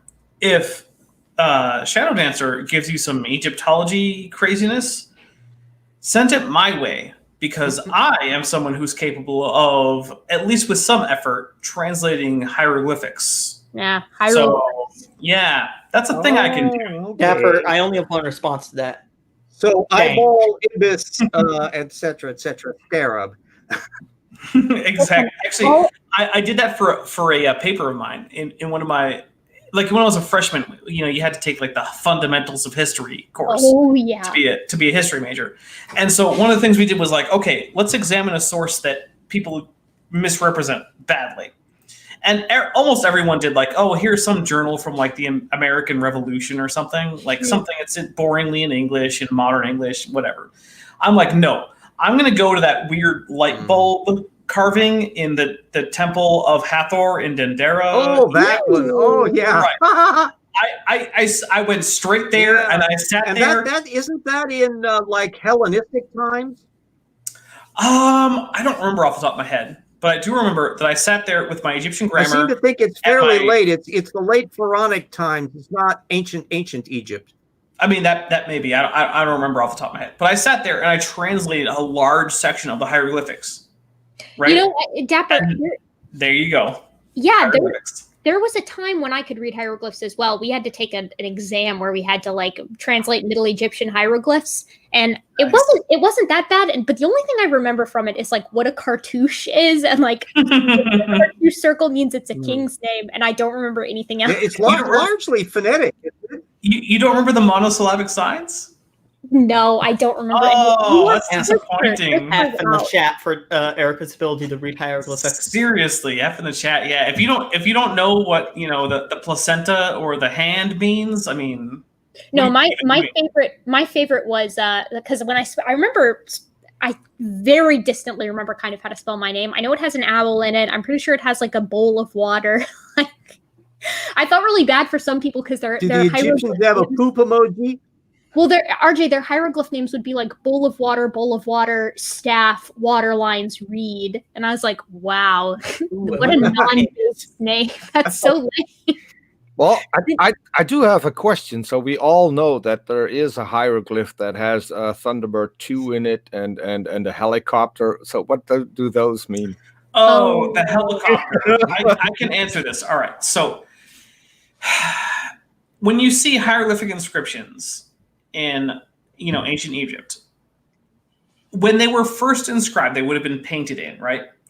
And there are times at which inscriptions were changed, and so the overlying sign would be inscribed in and then painted over, where the old sign would be scrubbed out, right? So the paint wasn't there anymore. The helicopter, quote unquote, is actually just easily explainable as I believe 3 or so hieroglyphics gone on top of each other as history went on and different pharaohs took over and they wanted the description to say different things. There is no helicopter hieroglyphic. No, and you can you can overlay 3 very well-known signs. I don't remember what they are off the top of my head, and it completely explains the quote-unquote helicopter. Yeah, I used to know. I know how they got there. So and the fact that it's difficult because they were, as you said, they were painted in. The paint is no longer there, so all you have is the inscription that they made. Mm-hmm. Which has the other ones, and with the last one all combined, so that would give you an image that never was a hieroglyph, right? And that's one of the things is that you don't find this like, okay, I don't know if anyone knows about Gardner's Middle Egyptian sign list, right? But it's essentially an exhaustive list of the hieroglyphics that you can actually find as independent hieroglyphics, and that quote unquote helicopter is the only instance of that shape. It's extremely unlikely that what we have there is the only instance of that shape, because essentially every other hieroglyphic that we have many instances of that hieroglyphic, whether it be in a carving or a painting or whatever. And so I'm sorry, it would be cool if the ancient Egyptians had helicopters, but that one carving is insufficient evidence, especially when it can be better explained as simply overlaying hieroglyphics on top of each other with, painting them in, which is actually what tended to happen, is that they were painted in. Yeah. And, well, to be fair. Well, but they had the electric light bulbs that were the size of garbage cans. No, they didn't. I literally went through and translated the hieroglyphics on that wall. None of them had anything to do with light bulbs or light or anything. And the object that the figure identified as Hathor, by the way, because she's literally called out by name. Her name is on the hieroglyphic, right? So it's not just some random lady who's just in the temple. No, it's the god to whom the goddess, I guess, to whom the temple is dedicated, is spelled out next to her face. But what she's holding has a snake, not a filament, and the thing from which it emits is identical to the hieroglyphic for lotus, which is already in the inscription on the same wall as a determinative, indicating the word that it determines is in fact the word lotus. Yeah. It's literally you can just read the wall. Well, which is more plausible. Yeah. Well, so you say that, RJ, which is more plausible, that theory, or that they use snakes as the filaments in giant light bulbs? You guys are missing out on the best hieroglyph creationist misinterpretation, which is the serpopards being brontosaurs. Oh my goodness! Yes. Yeah, complete with their very mammalian noses and ears. Their ears, the hair on the tip of the tail, sometimes spots on the neck. But shout out to a way larger channel. Trade the Explainer. Go watch the Makili Mamembe. You know what those are? Those are for one of those dates from Dendera, and what they are makeup mixing things. They have to have a central disc in the middle. Yeah. And they would put decorative elements around it to act as a rim, and this happened to be a dinosaur. That's specifically the Dharma tablet, which some, dinosaurs are in historical times people have gone with, is the Narmer tablet, which, by the way, is the oldest unambiguous instance of hieroglyphics that we have. And it's a makeup mixing tablet. And I've gone over this. I don't know whose channel was on. Was it yours, Erica? It might have been Dan's. I'm not sure. No, I'm pretty sure it was on. There's a whole technical paper on the various designs of these makeup discs. Right, but the thing is, the necks of these intertwining serpopards, which are basically like snake lion hybrids, they intertwine, and in the middle is where you actually mix the makeup. So the idea is you hold this tablet in your hand, right? And in the middle, there's a central depression where you take your stick of pigment, right? And you rub it in the center so that some of the pigment turns into dust, right? And you add a little bit of water and you mix it around with a brush, and then you can apply it to your face. Okay, fair enough. I remember it was for the Hovind debate prep. Oh, it was for the Hovind debate prep. Yeah. Which would have been on Dan's channel. So go see Dan Stern Cardinal's channel, Creation Myths, if you want to see me go through this in a little bit more depth. But that's the thing. Like you hold this piece of stone in your hand, you rub a pigment stick into the center, you add a little bit of water, then you take a brush, you mix it around, and you apply it to your face as rouge, or you take a finer brush and you apply it as eyeliner or whatever, right? Like, this is not some kind of deep mystery as to why these intertwined leopard or lion necks that are so serpentine are intertwined this way. We know what the object was. We know why it existed. The animals in question have absolutely no dinosaurian features other than having long necks. The fun thing about that too, Dapper, is that they like the name they call it in like the books, right? It's like the Narmer palette, and it's because it was you're right. It was a palette for mixing, like an armor palette, like some of these. So it's the Narmer palette. Very cool stuff. Exactly. You use it to help you put your makeup on, and the thing is, makeup was a big thing in Egypt. Both men and women wore extensive cosmetics. Oh yeah, baby, coal everywhere. Right. There was eyeliner. One thing was that because lice were so common in large sections of Egypt, many men and women shaved all of their hair, including their eyebrows. So people like redrew on eyebrows, they put on eyeliner, and they wore wigs. Like, oh yeah, this was not like a here in like the Western world where it's like, you know, you encounter a lot of people who just don't wear any makeup at all, whether they be men or women or whatever. No. In ancient Egypt, basically everyone was applying cosmetics. All the time. And you know, the thing is that's interesting too is they also and remember all the statues were painted too.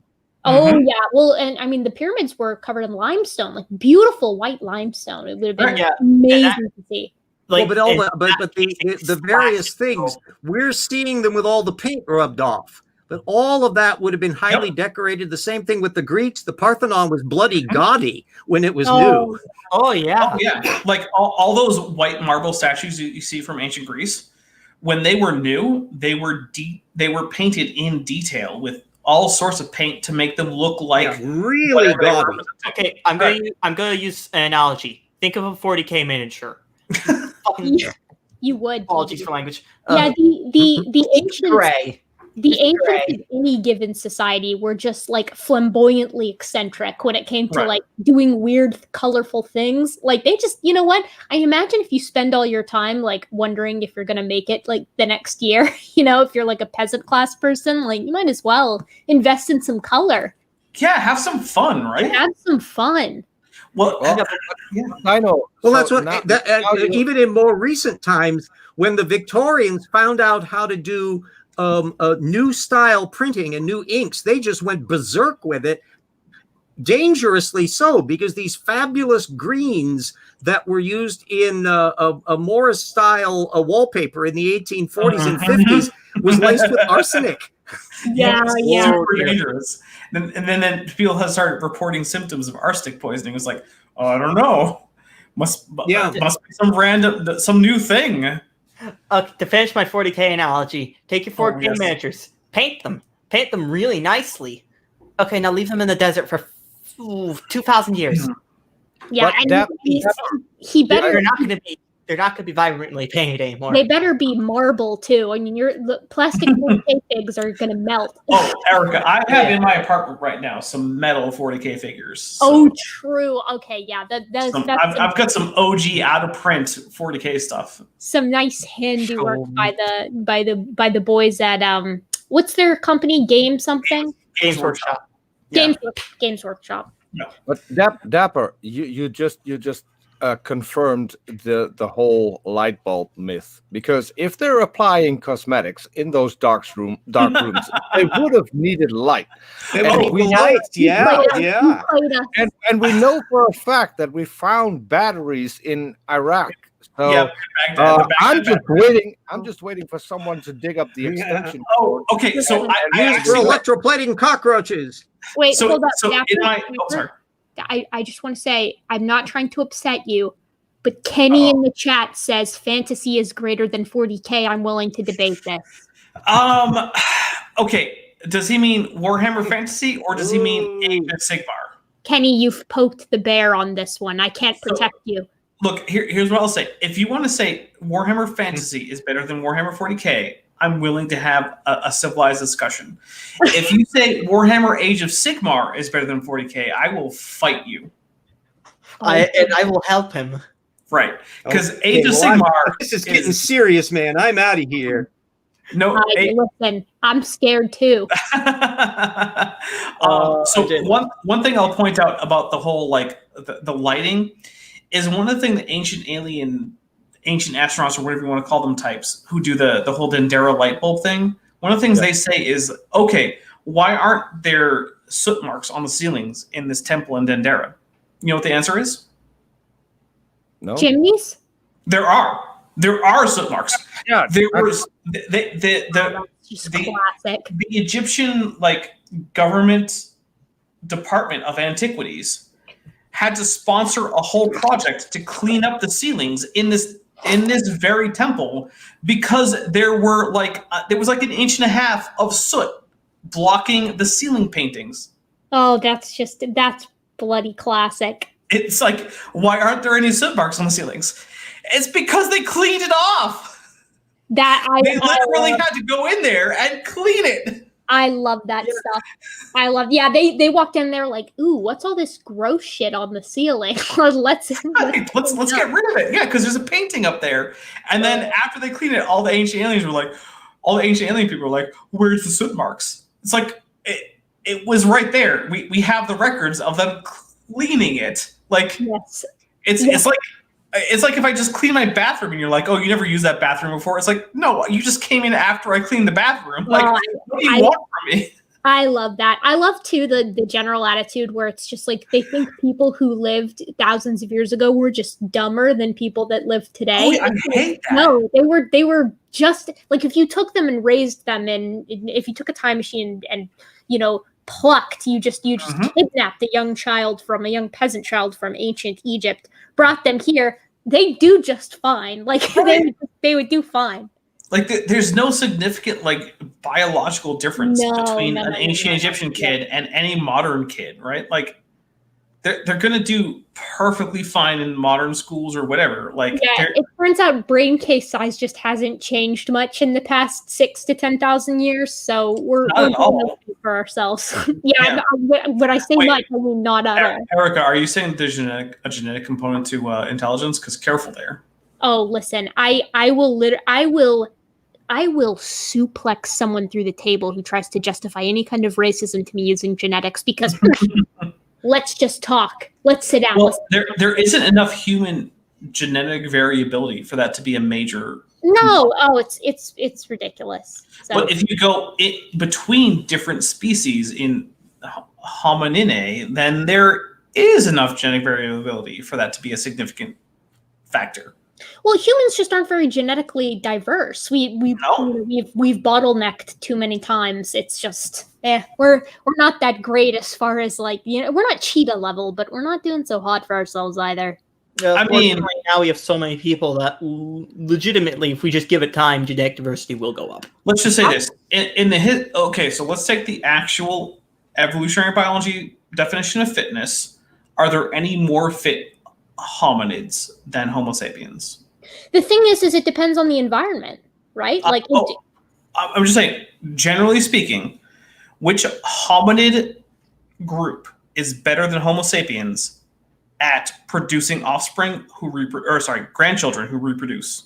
Or you just do genetic diversity overall? No, fitness, just straight up evolutionary biology fitness. Well, Name a hominid. Humans are conquering the entire planet, unfortunately. Far and away, the most far and away Homo sapiens, the most fit ever hominid. I mean, the only argument that I think you could even begin to touch on that is like all things equal, like Erectus was probably more diverse, but at the same time, I almost think, okay, this is my tinfoil anthropology hat theory, but I think Erectus is just like I think the gradient, the band, including the error bars of pre-Erectus and post-Erectus, are just heavily biased towards the midline of that. Like I think we incorrectly attribute a lot of fossils to Erectus that in most other species, we like if we could see them alive, we would be like, yes, they are unique enough morphologically. I think Erectus just has this wild diversity that makes them right. I wouldn't disagree, but I would also say,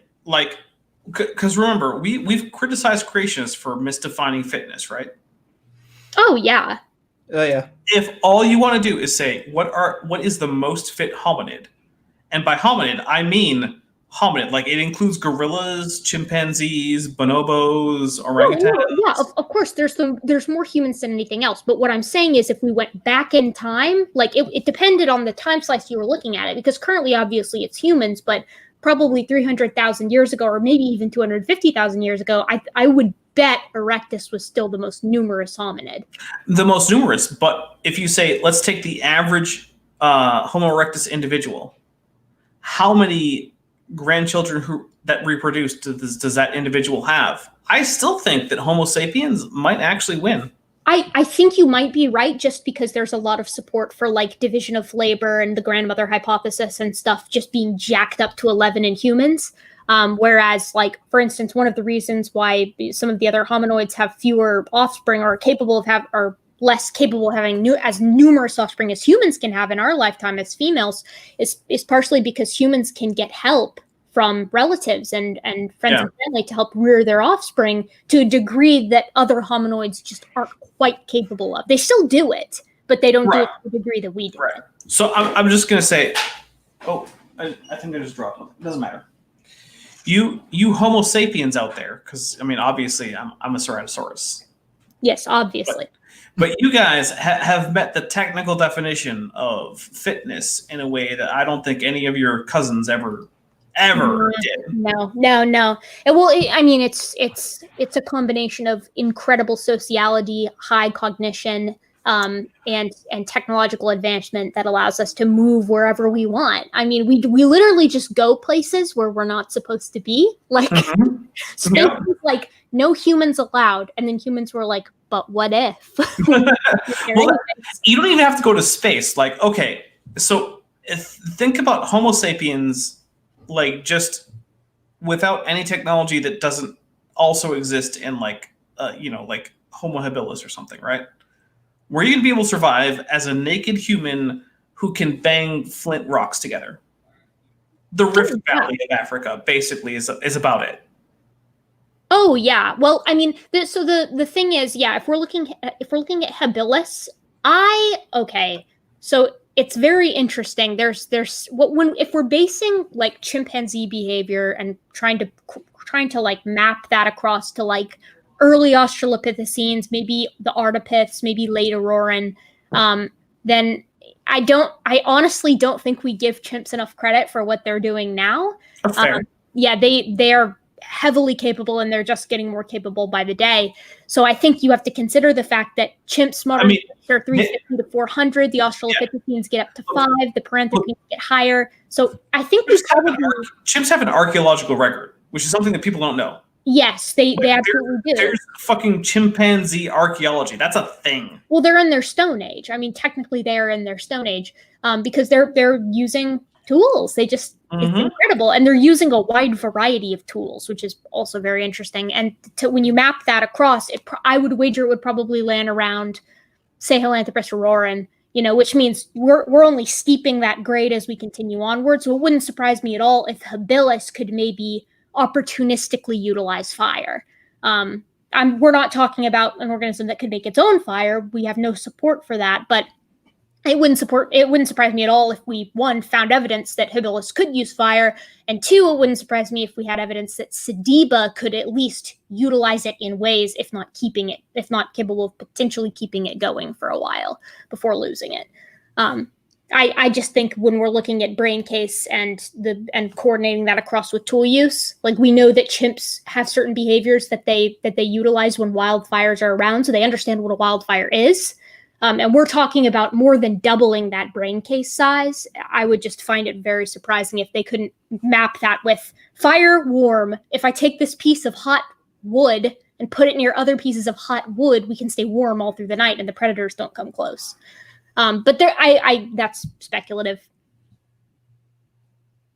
Yeah, it's like one of those things. Like, as far as like human prehistory and technological periods, like the Paleolithic is the bulk of it, and basically like up until about 40,000 years ago, like that kind of technology is like, okay, what can you do by bashing rocks together? And it's pretty impressive. Yeah. And the Mesolithic's pretty impressive. They figured out how bows work. Yeah. Oh my God. Yes. It's insane the things that they're capable of doing. I mean, for those of you out there who don't know, chimpanzees actually already sharpen sticks and hunt bush babies. I mean, they're not throwing them like spears or anything, but they carry them around. And when bush babies get in areas that their big hands can't get in, they're intelligent enough to go, you know what? I bet a sharp stick could get in there. You know, and it was probably trial and error. It was like regular stick gets in, sharp stick gets in, brings food out, and then they. Basically, what we're saying is chimpanzees can use lances, but they can't use spears. Yeah, they're close combat only. Right, like is that a huge thing? And because one of the things is, okay, what do humans excel at physically in the modern world? Oh, we're long distance runners. Long distance running and throwing. Yeah. Oh my God. That's it. The best throwers. The best throwers, the best long distance runners, at least among primates. Well, people don't give it enough credit. Like something that humans incorrectly do a lot is we're like, with humans it was the survival of the smartest, and it's like, no, not even close. We came to the ground way before we got big brains, and we were hunting things and scavenging things way before our brains exploded in size into the classic globular human cranial.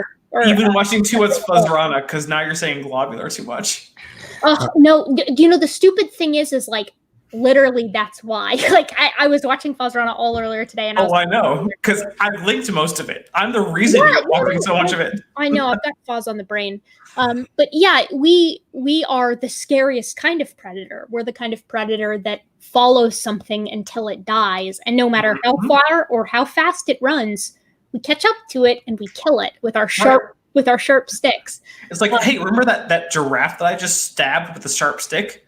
I can follow its trail for 40 miles. Oh, yeah. What are you going to do? It's sad because most humans alive don't know. I include myself in this group, but most of us will never know just what our bodies are capable of because we don't have to. Like, why would you put yourself through that if you didn't have to? It's a lot of suffering. I mean, being fit is one thing, but like literally being the height of human performance. Holy cow! These some of our hunter-gatherer. It reminds me of my favorite Joe Rogan quote, which is like, oh, hey, humans, we have all, we can see what the height of human strength is and whatnot, but gorillas, they don't know any bodybuilding techniques. What's the height of gorilla bodybuilding performance? We don't know, because they don't know any bodybuilding techniques. And I was like, you know what? Fair enough. I don't know what a gorilla would be capable of if they went in full hardcore on bodybuilding. Okay, Erica, I got something for you to draw. Gorilla, bodybuilding, punches tank collapses. Oh my God, that would be an incredible animation. It's wild, but also, guys, it's like we've been going for almost 2 hours, and I'm really tired. It's almost 2 hours. Yeah, you're right. So we should at least go off air. Yes, and then I'm probably gonna go to bed. So you guys, if we go off air, I can leave you guys to continue your chat if you would like. We're gonna pull a Cheshire Vic and I'll pester you a little bit, Erica. You're tired. It's 7:20 a.m. here. Listen, Peter, I don't know how you do it. I don't know how you do it, because when I was in the UK, I was literally just like, I'm tired. I'm going to bed. Like it's so late for me here, and everyone in the States was like, it's only 9, and I was like, not where I am. It's not. That reminds me. Well, it does help that I spend a lot of time in the music business, so that's when you get home at 4 a.m. in the morning, so it's not that far off. So Oh my god! I will say I miss Erica's like sync backdrop with the like 10 to 8 like wine bottles in the background that she used to do for her videos. Oh I my miss that God. background. Okay, that makes me nostalgic. I really miss my old flat, but also saying that was 10 wine bottles, you didn't see the wine bottles that were off screen. Oh, well, that's the thing. It's just the ones that are on screen. I drank so much wine when I was in the UK. It's all like we drank so much wine. It was so bad. Like, honest to God, that was like my light alcoholism period, if we're being perfectly honest. So, but I miss it. I miss it very much. I'm very grateful for those videos, to be quite frank, because I have them and I can remember what the flat looks like many years down the line. So what that says to me is that TD Lane reminded me. So you and I and Cheshire Vic and TD Lane, we need to have a just rambling alcohol-fueled stream about all the pseudoscience nonsense that bothers us. Oh my God, I'm going to get so mean and I'm such a hypocrite too, because the thing is, here's my stance on cryptids. I don't like lake monsters. I think that most lake monsters are seeing things that aren't there. And having visited Loch Ness myself and been to the official Loch Ness Museum, I said I was going to make a video on it. I never did because I think who did it? I think it was. Do it now. Just do it. It might have been Henry the Paleo guy. Someone made like a video on lake monsters right when I was going to, and I was like, I just don't want to compete with the algorithm. So I pocketed it for later. But I love hominid cryptids. I love them. I love them so much. I want to believe so badly that there is some kind of North American, lumbering hominin. I don't think so, but I would love it if it was. Hey, according to Fuzzrana, the Almas weren't humans. Yeah, I know. I saw you mention that earlier. Yeah. Okay. We're gonna have it. That's gonna be my hill to die on tomorrow. Yes. Oh boy. Wait, where are we doing the after show for that?